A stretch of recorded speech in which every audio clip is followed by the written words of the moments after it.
We'll get going. Tēnā koutou, tēnā koutou, tēnā koutou katoa. Haere mai kia whananui a tāra. Haere mai a St Andrews. Haere mai kia hui a hikoi haere. Ko Ellen Leika hau, ko Living Streets, Aotearoa a hikoi haere. Nau mai haere mai.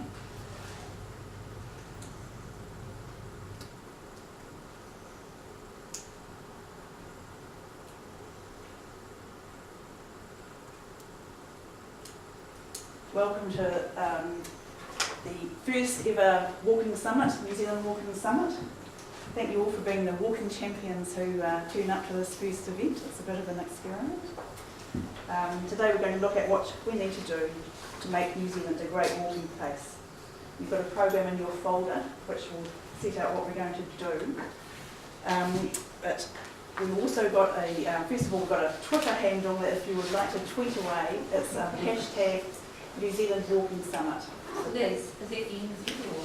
NZ Walking Summit, yep. Thank you. So there's going to be plenty of interaction and lots of time for more talking today, which is going to be lots of fun, I think. And if you would like, you can start by taking a little bit of paper from the table and writing 2 things down that you would like to achieve today. What 2 things do you want to get out of the day? And at the end, we'll have a panel that we can check that to see how we're going on that. So you're free food for everything. So first up today, we're going to hear from Tom Platt from Living Streets UK, who they did the first walking summit, so this will be a copying them. And then we're going to hear from our keynote speaker, looking at some new research. It's been Watercroft. 10:30's morning tea. We're going to have 3 breaks today. At 11 we're going to hear from some of our policymakers and NGOs on what they propose to make New Zealand a great walking place. So we need to have questions ready for those people. Lunch is going to be at 12:30 and depending on what the weather's doing, there's at least 3 self-guided walks you can take from St Andrews. There's the Mason's Lane straight across the road, which is an upgraded steps actually that the council's done. There is also, if you turn left and go left again up Bolton Street, you can go and have a look at an old historic cemetery, which is famous for being bisected by a motorway. And if you're really keen, you can go left and head off towards Parliament and see if you think that's a wheelchair accessible route to our Parliament, to our central government. So after lunch, we're starting back at 1:30. We're going to hear from Ben Rossiter from Victoria Walks in Australia, and he's going to kind of introduce the workshop sessions that we're having. So we're doing 3 workshop sessions. They're going to be on promoting walking with Paula Warren, walking in public transport with Mike Mellor, and what I called Let's Declutter the Walk Space, Vehicles on Footpaths with Gay. I had to ask you, Gay, if it was the right title, but you go. So afternoon tea is going to be at 3:30, and then our final session at 4 is a panel discussion talking about what we've discussed today and how we need to progress walking in the future. So I'd just like to thank our sponsors who made this day really work well for us. There's the Urban Design Forum, and I'm not sure Brett's here yet, but you'll be along and so you'll be able to talk about the Urban Design Forum. I'd like to thank the Wellington City Council, who once again stepped up and helped support this. I'd like to thank Walk Auckland for putting their best foot forward and generously supporting this day. I'd like to thank the Community Comms Collective, who supported us with some of our messaging, and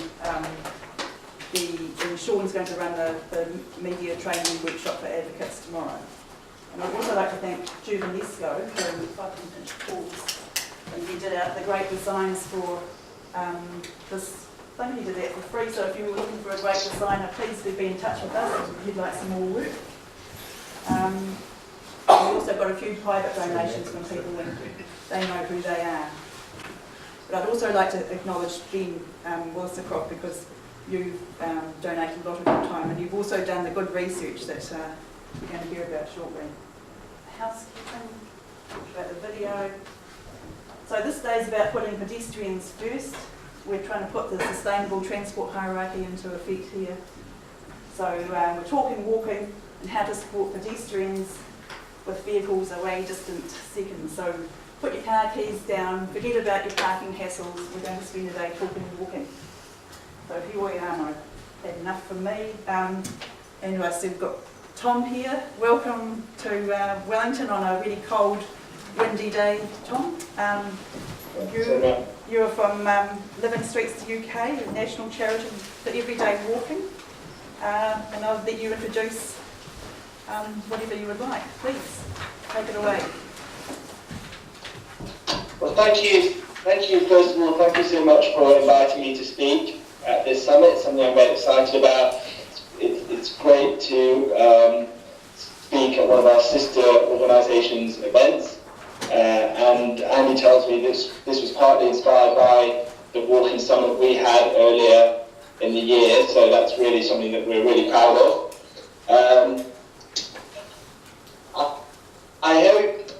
I guess what I'm hoping to talk to you a bit about today is a bit about what some of the campaigns that we've run in recent years, and also pick up on some of the challenges and the solutions to those challenges that we've faced. And I'm hoping that will be useful and will feed into discussions you have, and you have a really great day today, thinking about these issues and making a case and making better places for people walking. Can you hear me all right, first of all? So we're going fine? Okay. I'm going to try and get the thumbs up. I'm just going to try and get my presentation up on the screen, and then hopefully that will work.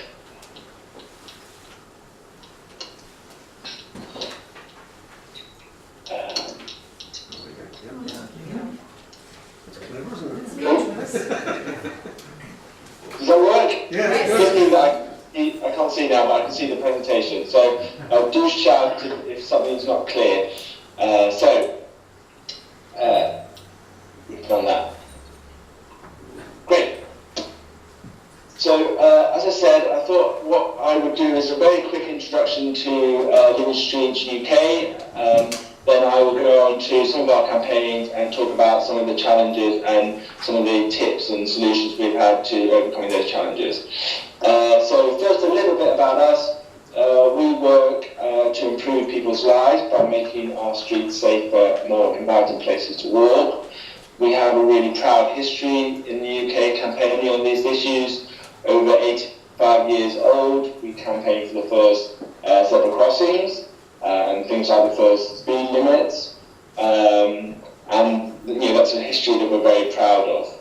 And campaigning is still very much at the heart of what we do and what we're about.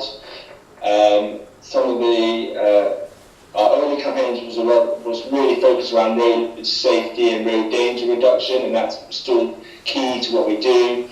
20-mile-an-hour speed limit is an example of that, something we've been campaigning on for about 8 years now to make our streets safer by slowing roads. We've not had the ultimate success of making that the national default limit, but what we have managed to do is to campaign for that at a local level. So now the majority of urban areas, local authorities have introduced 20-mile-an-hour speed limit. So that's been a big success for us over the last 5 or 6 years. We've also a couple of other flagship campaigns we've been running in recent years. One is Time to Cross, which was a campaign focused around giving people more time to cross the road, based on quite a techie issue we had with crossings in the UK where they were based on a walking speed that actually most people didn't walk at, particularly older people and disabled people. That's a campaign that we managed to change some guidance. Again, a partial success on that one. And the other one I just wanted to flag was our pavement parking campaign, just because I know that's something you've been campaigning on where you are. Again, that's actually an ongoing campaign. We've still not got the government to bring in legislation to ban all footway parking in the UK, but that's something we're working and campaigning on actively right now, particularly with some of the disabled organisations such as the Guide Dogs. So campaigning is very much at the heart of what we do, but we also now in the last, I guess, 10 or so years do a lot of project delivery work. So we work directly with communities to reduce and remove the barriers to them making everyday walking journeys. Our real flagship campaign is the Walk to School campaign. We actually now reach 1 million children, work directly with 4,000 schools, enabling more of those children to walk safely and happily to school. And we've had real project success in changing behaviours across the board. So that's been a really powerful shift, I guess, in the work that we've done in the last 10 years. And we do also have projects around the country working with older people, removing barriers that they face in their local communities, for example, and different community groups in terms of improving those places for people who walk. But there's still a huge problem, certainly in the UK. Walking is not seen as a priority in any means. Pedestrians are still seen very much as not a really serious transport mode. We've had a 30% decline in the number of walking trips over just the last 20 years. The lack of prioritisation is demonstrated in the recent government spend in the UK. So 15 billion has recently been committed to building new roads, major trunk roads in the UK over the next 3 years. The equivalent period, they've committed around 300 million to walking and cycling. So there's still a huge disparity in government prioritisation and investment in creating better places for people walking and cycling compared to the big road building agenda. And that's had an impact on people's behaviours and continues to do so. But I won't dwell too much on that. I think, and I didn't want to spend this presentation telling you things about the benefits of walking, because I'm presuming the audience is well versed in that. So what I wanted to really spend the majority of the presentation talking to you about is some of the things that we have found successful in raising the voice of walking in the UK and helping us campaign more successfully. So there's 4 points that I wanted to talk through with you, and they're not at all exhaustive, but they're things that I think have been important to us. So the first is around making sure that you're talking in the same language and on the same agenda as those you want to influence are. And what I mean by that is that you're choosing the right issue of the day to make the case for safer, more attractive streets for walking. Right now in the UK, health is really strongly on the agenda. We have a real problem with obesity. We have a fiscal inactivity crisis. Our population is becoming more and more inactive. There's a really pretty much agreed across the board that we're heading for big troubles with our NHS in terms of paying for an ageing population that is increasingly inactive. We're having children who are suffering illnesses like diabetes that just simply weren't seen in children 20 years ago, and were just illnesses that adults face. So health is big on the agenda now, and we're starting to see that come through in the built environment and streets as better places to walk. So the example I have up on the screen here is from the recent London draft Mayor's transport strategy. He has put healthy streets, as he calls them, right at the centre of everything he's doing around transport now. It's a thread that runs throughout the Mayor's transport strategy. It's got, at its heart, this approach looks at streets and says they need to be healthier places, and has these 10 indicators that you can see around this circle. But very clearly, and this is very clear from the Mayor and his team, the most important of all of those indicators is that people choose to walk and cycle. That's the biggest indicator for health. So that's really allowed us to make the case for more walkable places by pushing on that agenda. And I think just in the same breath, what's really got up the agenda in the UK in perhaps the last year or two is air pollution.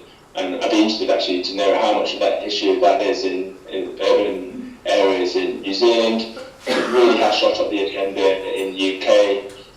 For the first time, it was a big part of the London Mayor elections in 2016, and it was something the new London Mayor Sadiq Khan really made a priority in addressing through initiatives such as reducing certain vehicles from entering London city centre, reducing freight vehicles, improving routes to school. All of these kind of things, that some of the things that we've been campaigning for, have really shot up the agenda because the need to address air pollution. So, as I said, the first issue I wanted to make was around making sure that you're picking the topic that's hot at the moment and making the case using that topic. The second thing that we've found really successful in recent years is partnering with other organisations, and we actually do an awful lot with cycling groups and campaign groups. They're a really strong voice in many ways, or a growing voice in UK, and we've certainly found that we're in a far stronger position by aligning ourselves with them, with government. So and not making sure that we're not I guess quabbling over the kind of the bits, the crumbs around the table, if that's the right phrase. So we've recently, by campaigning together with several cycle organisations, got the government to publish their first ever cycling and walking investment strategy. There was a real danger that if we hadn't worked with the cycle groups, that would have just been a cycle strategy. And we've seen real progress there in terms of, and we certainly think that kind of 95% of the stuff that we're campaigning for are the same issues, and the 5% issues we can resolve by working together. So my second issue really was the strength of coordinating with other like-minded organisations, and we've done that successfully in issues such as air pollution too. The third theme, if that's the right word, that I wanted to raise is around children and I guess walking to school. And this has been really transformed the way that Living Streets in the UK has been able to campaign over recent years. And I think it's a really powerful area for, if it's not something you're looking at already, it's something that maybe you'd want to consider in New Zealand. The reason being is that it's a message people get. Whilst there's lots of people that have different views on our agenda, there's a pretty much universal agreement when we're talking about walking to school that people want their children to be able to walk to school, they want their children to be able to cross the road safely, they want their children to be able to play outside and be safe on those streets and not breathe toxic fumes.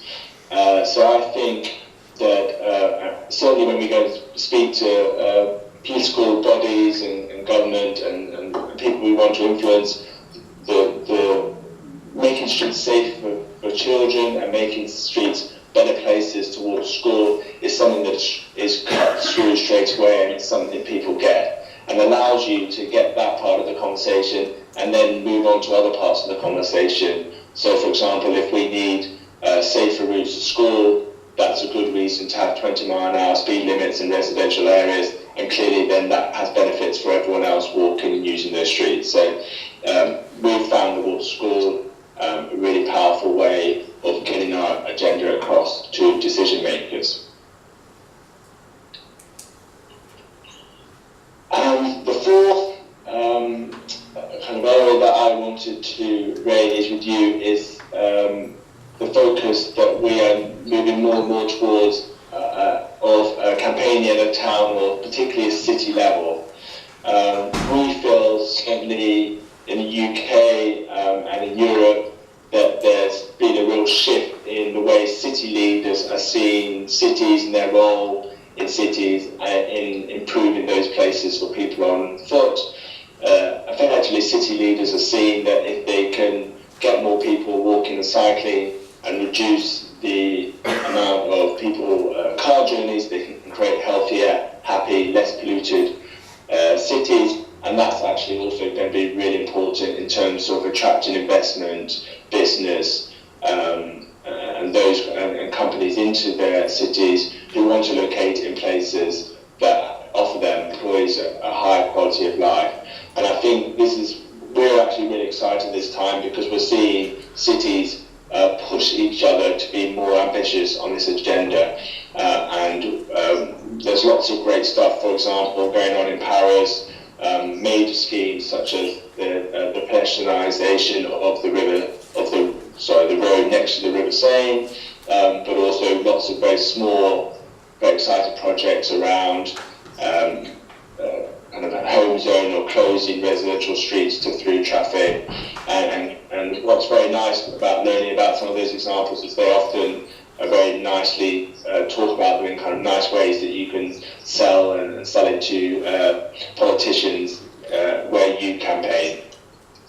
And in the UK, certainly that's been the case in London. We've really pushed for walking to be made a priority. In the last year, we've had London's first ever walking and cycling commissioner to show that walking is getting higher status in the mayor's thinking.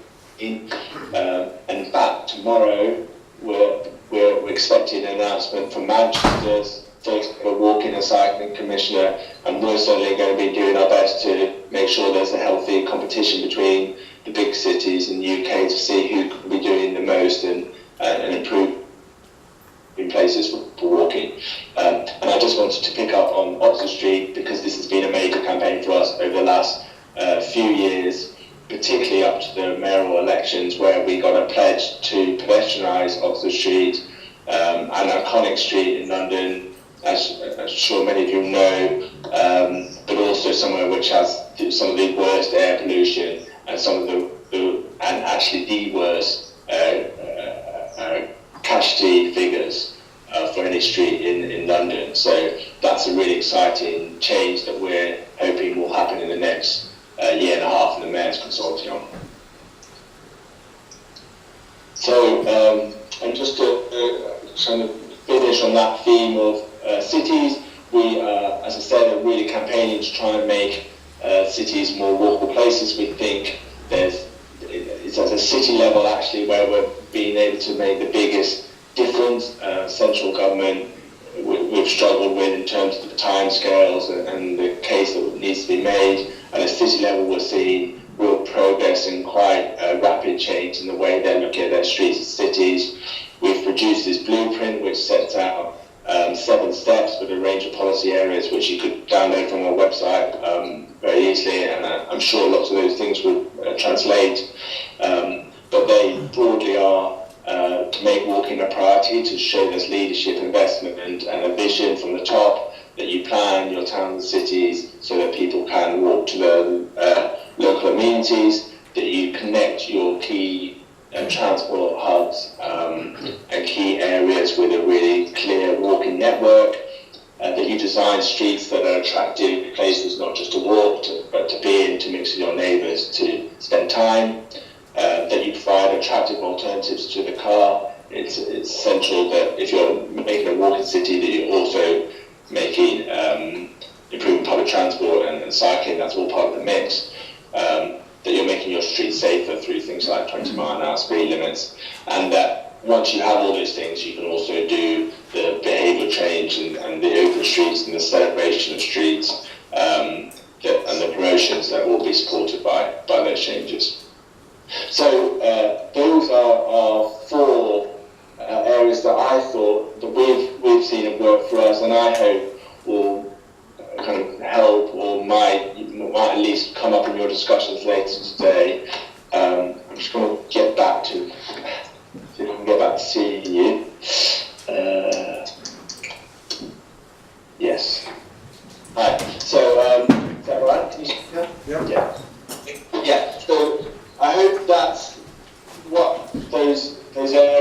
of giving you an idea of some of the things that we're really focused on at the moment. And I wish you all the best today and kind of talking about what you're going to do to make New Zealand a better place to walk. Thank you.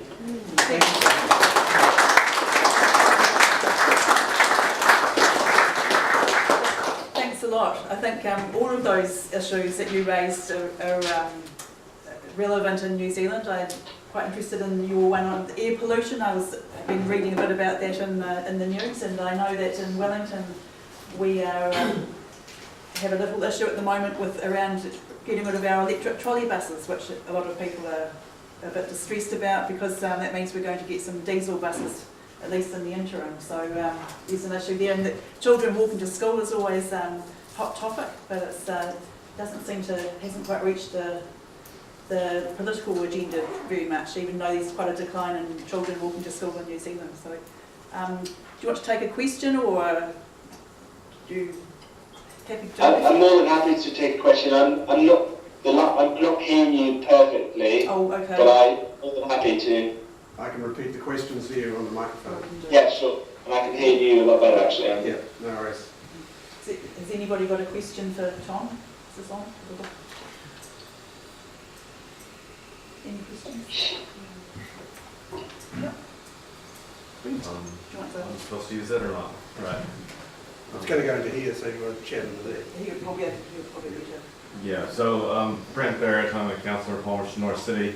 Just interested sort of in your experience there around sort of the pro-walking quite often can turn into sort of an anti-car sort of thing really quickly. And sort of how you sort of manage that tension to keep sort of the pro-walking focus in the organization and in some of that external messaging.